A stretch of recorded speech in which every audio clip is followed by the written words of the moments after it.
আজকে পরিদর্শনে গেলাম ময়মনসিংহ জেলা ত্রিশাল থানা গোপালপুর গ্রামে।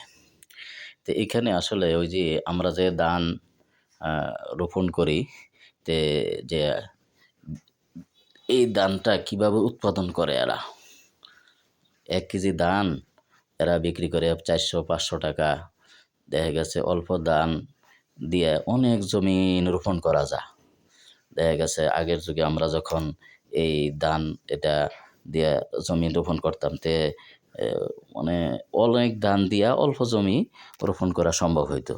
আর আজকে তাদের এই প্রযুক্তি ব্যবহার করার কারণে এইভাবে উৎপাদন করার কারণে, গবেষণা করে ধান উৎপাদন করার কারণে ওই ধান আমরা বাজার থেকে কিনে আমরা যে রোপণ করি, অল্প ধান রোপণ করি কিন্তু অনেক জমিন রোপণ করা যায়। তো এই যে দেখেন কি পদ্ধতিতে তারা এই ধানটা রোপণ করতেছে, এটা সরাসরি যে জমিন থেকে তারা ধান উৎপাদন করে ওই জমিটা দেখার জন্য আমি গেলাম। এই যে এখানে লাইন দেখা যাচ্ছে, এই যে মাঝখানে একটা লাইন নামাজের কাতারের মতন লম্বা দেখা যাইতেছে, আবার এখানে চিকন একটা লাইন।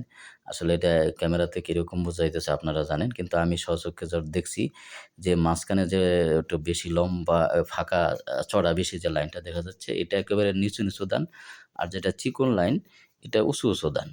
এটা কারো থেকে জানলাম যে এটা তারা নারী পুরুষ ধানগুলাকে আলাদা রোপণ করে, এই জন্য এটা উৎপাদন ভালো হয়। আরও তো পদ্ধতি তারা ব্যবহার করে। এখানে যেটা দেখলাম খুবই ভালো লাগলো যে তারা কত গবেষণা করে কিভাবে অল্প ধানের মাধ্যমে বেশি উৎপাদন করা যায়, তো সেটাই তারা ব্যবস্থা করছে।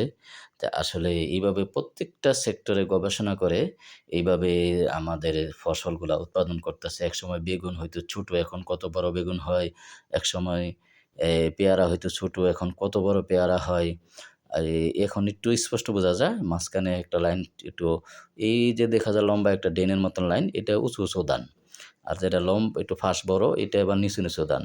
তো এইটা হলো তাদের প্রযুক্তি ব্যবহার এই রোপণের।